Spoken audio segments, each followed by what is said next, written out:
يا رب تكونوا في اتم صحه واصلح حال.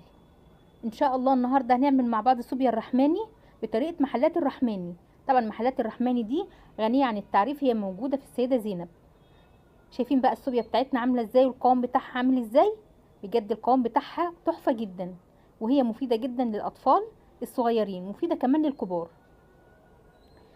انا حطيت عليها مكون واحد هو اللي بيديني طعم صوبيا الرحماني بالظبط. سهله جدا وبسيطه وبمكونات اقتصاديه. انا عملتها ب5 نكهات. يلا نبدا على بركه الله، نشوف المكونات والمقادير وطريقه التحضير ونقول بسم الله الرحمن الرحيم. اول حاجه معايا في الوصفه معايا كوبايه كبيره من الرز المصري. انا غسلتها كويس وصفيته من الميه.